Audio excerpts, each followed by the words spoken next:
Il y a quelques jours, j'écoutais une vidéo d'un youtubeur camerounais très connu ici au Québec. Il s'appelle Stéphane Chouapi de la chaîne Entrepreneur et Immigration à qui je passe un petit bonjour. Et le titre de la vidéo, c'était 85% des immigrants africains sont des employés. Donc statistiquement, il est comme prouvé que la plupart des immigrants africains qui arrivent ici sont des employés. Ce n'est pas des entrepreneurs, ce n'est pas des personnes qui se lancent dans le business.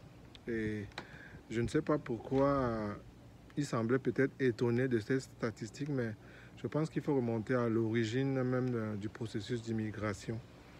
La plupart d'entre nous qui sommes arrivés ici du Cameroun, de la Côte d'Ivoire, du Sénégal, ce n'est pas le programme des travailleurs qualifiés. En tout cas, moi, c'est le programme que j'ai emprunté. Et qui dit travailleurs qualifiés, généralement, ce n'est pas des gens qui possèdent des entreprises, c'est des gens qui doivent prouver que dans leur pays, ils avaient une certaine compétence, ils travaillaient, c'était des employés.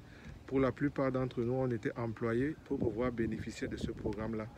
Donc, une fois arrivé au Canada, dans un pays qui est nouveau pour nous, nous avons besoin d'être comme, de se sécuriser.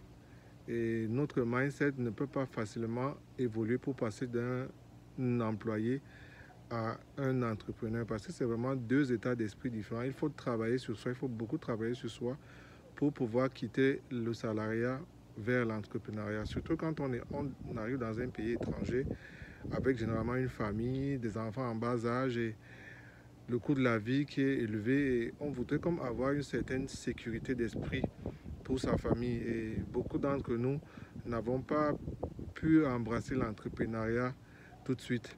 C'est peut-être par la suite, une fois qu'on a un travail, que notre conjointe aussi a un travail, qu'on essaie d'ouvrir plus les yeux pour voir le côté entrepreneurial, le côté investissement. Mais je pense que le problème vient de là. La plupart des immigrants sortent de leur pays comme employés. Ils étaient déjà employés. Ils ont cet état d'esprit et c'est difficile de changer dans un environnement où on a beaucoup d'incertitudes. Mais ce n'est pas impossible. Moi, je connais également des gens qui font les deux.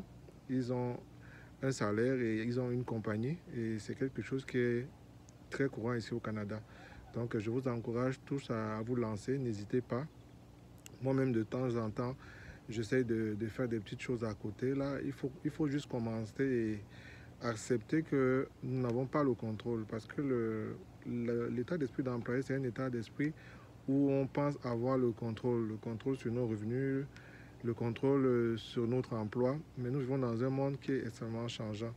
Et chaque jour, on voit dans les nouvelles, il y a des gens qui sont mis à pied, des pertes d'emploi. Et que vous soyez dans le privé ou au public, il n'y a plus personne qui est à l'abri. Donc, il est également très important de commencer à développer ce mindset d'entrepreneur, de se lancer dans quelque chose qui nous intéresse, même si c'est à petite échelle, pour pouvoir comme développer cet état d'esprit-là en nous, qui est très important et qui est également important pour nos enfants.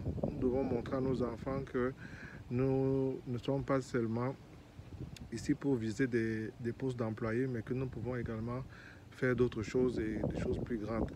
Et ce qui est sûr, en termes de revenus, c'est vraiment un choix qui est difficile à faire et en même temps qui est facile. Parce que quand vous êtes employé, par exemple, moi je travaille pour le gouvernement, je connais le salaire que je vais avoir dès le début de l'année. Donc je sais que je vais avoir 60 000 cette année, pas plus, pas moins. Il n'y a pas comme des à côté, comme peut-être quand on était au pays où tu vas avoir un 1000 francs par là, un 2000 par là. Vous avez un salaire qui est annuel et qui est défini. Mais quand vous êtes un entrepreneur, vous n'avez pas de limite, vous êtes votre propre limite. Donc si vous avez un business qui marche, si vous offrez un service ou un produit qui est apprécié, vous pouvez aller chercher vraiment de très très gros revenus ici au Canada.